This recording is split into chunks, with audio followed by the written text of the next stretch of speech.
आधी रात के रहस्यमयी अपार्टमेंट में चांदनी की नीली रोशनी फैली थी। धूल और सन्नाटे से भरे कमरे में लकड़ी का फर्श धीमे धीमे चरमराया। दीवार के सहारे टिका एक बड़ा कैनवास आधा सफेद कपड़े से ढका था, जिसके पीछे एक धुंधला चेहरा झलक रहा था, मानो कोई अंदर कैद हो। यूना कांपते हाथों से कपड़ा हटाती है और भय से उसकी आंखें फैल जाती है। कैनवास के भीतर जिन का चेहरा कैद था। उसका मुंह खुला था, जैसे वो चीखने की कोशिश कर रहा हो। पेंटिंग हल्की नीली रोशनी से चमक रही थी और खिड़की के शीशे में यूना का विकृत प्रतिबिंब दिख रहा था। अचानक जिन की आंखें हिलती हैं और पेंटिंग की ब्रश स्ट्रोक धीरे धीरे सांस लेने जैसी गति में आ जाती है, जबकि पीछे की काली छाया बढ़कर हाथों की आकृति बनाकर बाहर निकलने का प्रयास करने लगती है। पास रखी शापित कूची हल्के से कांपने लगती है, नीली आभा से चमकती हुई, और इसकी ब्रिसल से स्याही जैसी रहस्यमयी ऊर्जा निकलती है।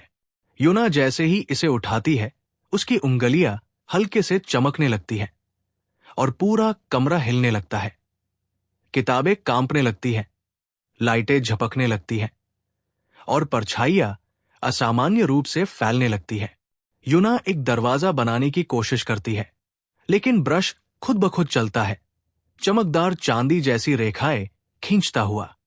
जैसे ही अंतिम रेखा पूरी होती है, पूरी पेंटिंग कांपने लगती है और दरवाजा चरमराते हुए खुलता है, जिसके पार एक उजड़ा हुआ शहर दिखता है, जहां हवा में तैरती इमारतें और लाल आंखों वाली भटकती आत्माएं मौजूद थी। जिन अचानक पेंटिंग के भीतर से बाहर निकलने की कोशिश करता है, लेकिन काले नागिन जैसे हाथ उसे और गहराई में खींचने लगते हैं। तभी पोर्टल से एक लंबा कंकाल जैसा हाथ बाहर निकलता है, जिसकी उंगलियां अस्वाभाविक रूप से लंबी होकर यूना की ओर बढ़ने लगती है। कमरा बिखरने लगता है, दीवारें कांच की तरह चटकने लगती हैं और छत विकृत होकर झुकने लगती है। यूना खुद को बचाने के लिए कूची को कैनवास में घूम देती है, जिससे पूरे कमरे में रोशनी का विस्फोट होता है और काली स्याही की बूंदें हर ओर बिखर जाती है। राक्षसी हाथ चीखते हुए पीछे हटता है और धुएं में बदलकर विलीन हो जाता है। पोर्टल कांपते हुए धीरे धीरे अपने अंदर समा जाता है।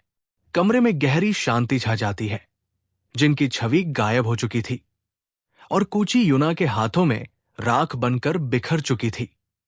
जैसे ही वो जाने के लिए मुड़ती है, उसे पेंटिंग में अपने ही अपार्टमेंट का प्रतिबिंब दिखता है, जहां दरवाजा हल्का खुला था और उसके पार एक छायादार आकृति खड़ी थी, जिसकी लाल आंखें चमक रही थी। आईने में अपने प्रतिबिंब को देखकर यूना सिहर उठती है।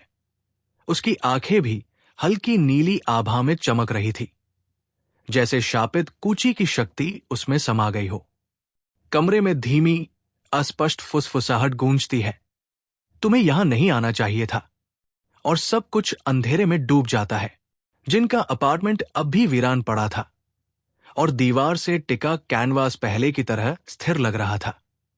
लेकिन जैसे ही कमरा उसकी ओर बढ़ता है, एक पल के लिए जिनका भयभीत चेहरा पेंटिंग में उभरता है, फिर अगले ही क्षण गायब हो जाता है और कैनवास का अंधकार फिर से गहराने लगता है।